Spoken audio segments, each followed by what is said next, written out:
សម្រាប់អ្នករស់នៅជនបទឃើញវីដេអូរបស់នាងខ្ញុំប្រហែលជាពួកគាត់មិនសូវសប្បាយចិត្តប្រហែលទេប៉ុន្តែបើសម្រាប់បងប្អូនដែលរស់នៅក្នុងទីក្រុងធំដូចជាទីក្រុងភ្នំពេញទីក្រុងសៀមរាប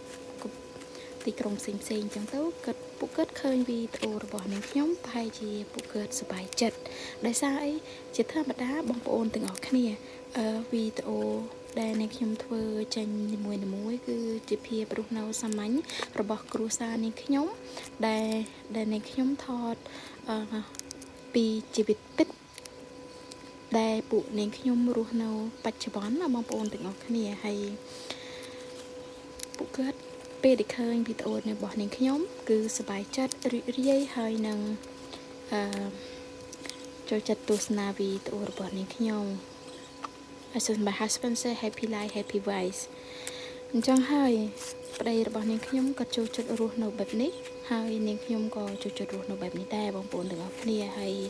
ជាសកម្មភាពនីមួយៗរបស់នាងខ្ញុំរាល់ថ្ងៃគឺតែងតែមានជាមួយនឹងបន្លែធម្មជាតិរបស់នាងខ្ញុំហើយជួនកាលពេលខ្លះក៏នាងខ្ញុំដាក់ជូនទៅតាមខេត្តតាមក្រុងហើយនេះជាបន្លែដែលនាងខ្ញុំរៀបចំជូនទៅបងស្រីនៅខាងភ្នំពេញកាលពីម្សិលមិញហើយថ្ងៃនេះក៏មានការកម្មង់មកពីខាងភ្នំពេញដែរជាធម្មតានៅទីក្រុងភ្នំពេញប្រជាជនគាត់អត់ដឹងថាបន្លែនេះជាបន្លែចេញពីប្រភពណាឲ្យច្បាស់លាស់ពីកសិករយើងឬក៏នាំចូលពីក្រៅប្រទេស